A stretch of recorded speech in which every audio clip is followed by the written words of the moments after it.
Ladies, there's something you should know about men.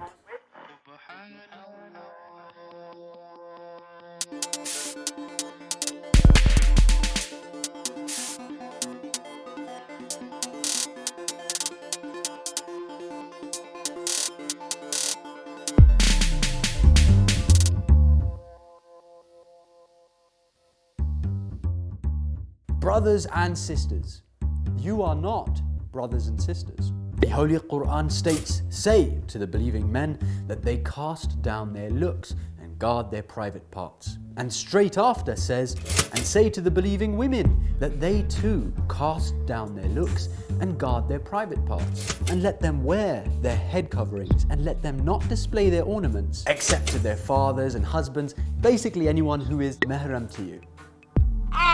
Well, unless your teacher is your uncle or your auntie. What about my cousin? No, your cousin is now mahram to you. She's your potential spouse, in fact. Oh, but we're just friends. Just a friend. Today we live in a world where women are exploited by the fashion and film industries, where celebrity culture infiltrates the minds of the masses and causes society to rush towards worldly desires. Naturally, those men who are inclined towards the dunya and see everything as material also view women as objects. The problem is most women don't know how men perceive them.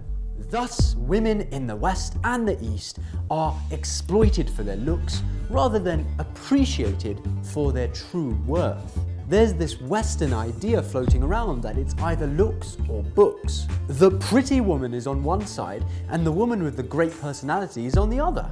The question is, why can't a woman be both? Islam recognizes women as special, unique, and potentially brilliant. It arms her with the tools to fight the male perception.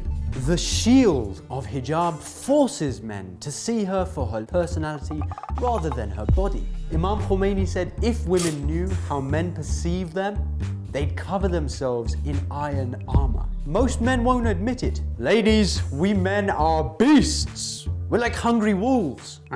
When you say hi to a guy, you're probably thinking hi. But he's thinking, hello. The Holy Quran states man has been created weak. You see, every rule, every hadith, every bit of advice given to us by the A'immah has wisdom behind it. There's a reason why women pray behind men in Salatul Jama'ah. And there's a reason why Islam says do not shake hands with the opposite gender. And while it can be awkward to abide by this in the West and the East, Oh God, I'm so sorry, I can't shake your hand. There's bogies. My hand's stuck in my pocket. I can't get it out. No, just say it's against my religion to shake your hand. But don't be weak about it. Don't be like, and in your head you're thinking, Astaghfirullah Rabbi wa. And there's a reason why Islam is against being alone in a room with someone who is not mahram to you. You might have good intentions, but remember, when the door closes and you're alone with that person, the third person in the room becomes shaitan.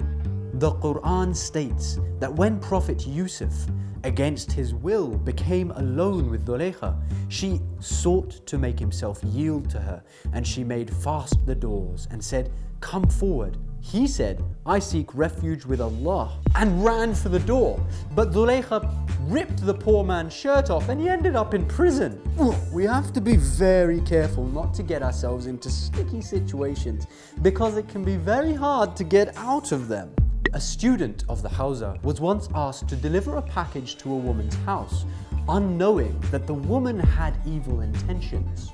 The door closed, and the woman demanded that he should be with her, otherwise she'd scream and tell everybody that he was the one who forced himself on her. Now, how did this young student get out of that mess? He said, all right, you win.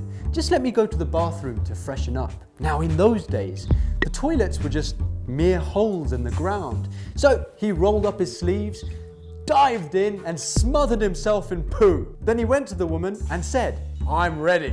Disgusted, she turned him away and he was saved from a terrible sin. The moral of the story?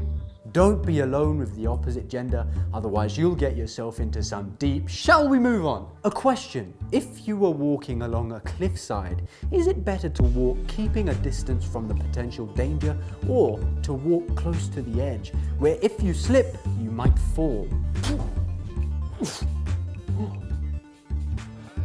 Lower your gaze and you will see wonders.